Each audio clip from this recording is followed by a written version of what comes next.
Hello, Jazzy here, coming to you with another video. Obviously. Um, Whoa, Jazzy, this is the second video this week. What are you doing? Yeah, well, the last video, it was very negative, and I didn't like it. So I thought you guys don't deserve all that negativity. So I said, why not post another sketch with me? I had already drawn this picture.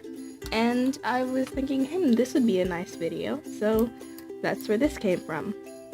I'm going to be using this pencil that I just got from Office Depot like 3 days ago, 2 days ago, yesterday, I don't remember.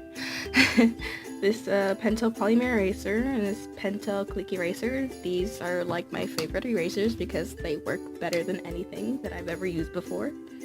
And something you've probably seen like a million times, a Canson mixed media sketchbook, and I've talked about this so many times. It's great. I love it. So without further ado, let's get started. Alright, so first let me talk about the pencil I'm using. The pencil I'm using is great. It's got a 0.3 millimeter lead, and it's very thin, so it's very breakable, but it makes such a nice line.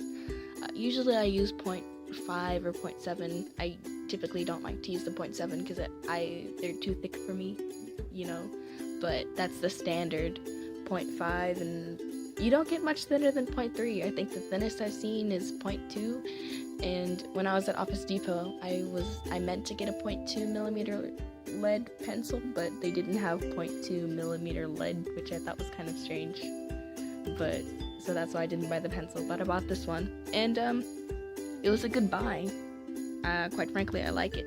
It writes very well too. I wrote a paper with this pencil, and the red color, I'm not very I like it. It's usually I don't have bright red things, but anyways, I'm getting so off topic.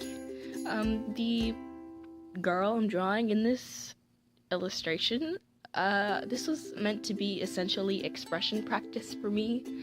Her expression was meant to be a kind of almost disgusted look, but not, very intense disgust. Kind of like if she looked over and she saw someone like picking their nose or something. I don't know. But I just wanted to do an expression that was not happy but not angry, kind of in between, something a little partial, because my last video was kind of sad.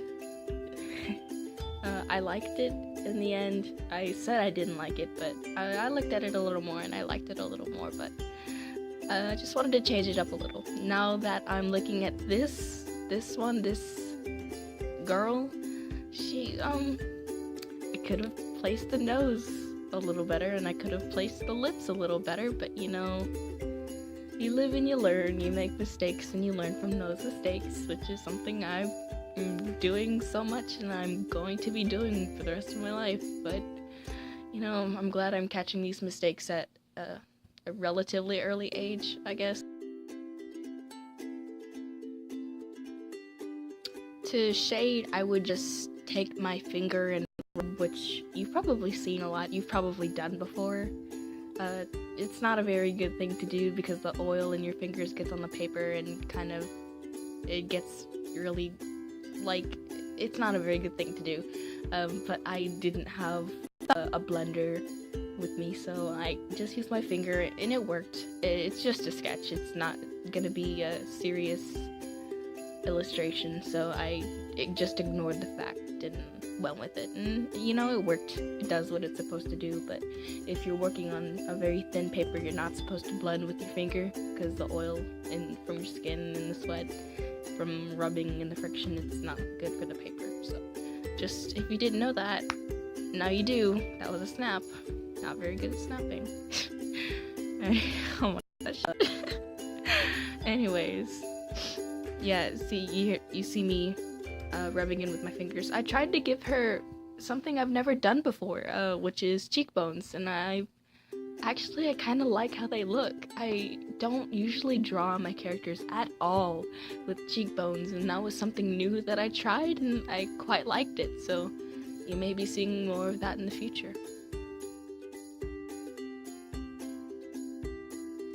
In the corner there, it says sad bean. Oh gosh, when I first sketch something out, I usually like make a note of what I think they're feeling or how they look. If I ever do a sketchbook tour, and let me know if you guys would like to see that, because I definitely do have a few sketchbooks that I'd like to show you. Not all of them are done, but some I'd like to show you.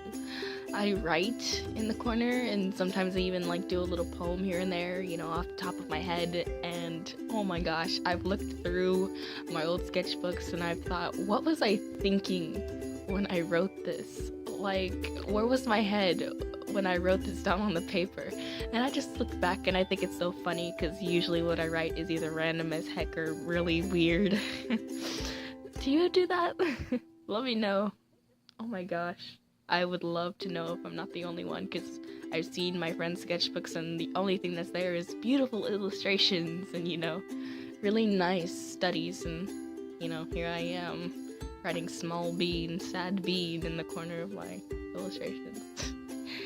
Oh my gosh, I make myself laugh at myself. Wow, okay. So, I don't really have a process when I color hair. It's mainly just scribble lightly in some areas, go back and erase and lighten up those areas, and exactly what I'm doing now. It's not a very complicated process. I do it almost every time I sketch, as in like right now. When I go back in, the hair, actually, I liked it. It looked a lot better than when I usually do this technique. So, you know, I'm glad I'm putting this in a video and not, you know, just sketching this out for y'all not to see. If y'all would like to see my sketching process, this is basically it. I like crooked her head to the side a little bit. I thought that added to the expression a little more, and you know, overall I liked it. So, thank you for watching, and we'll meet again soon.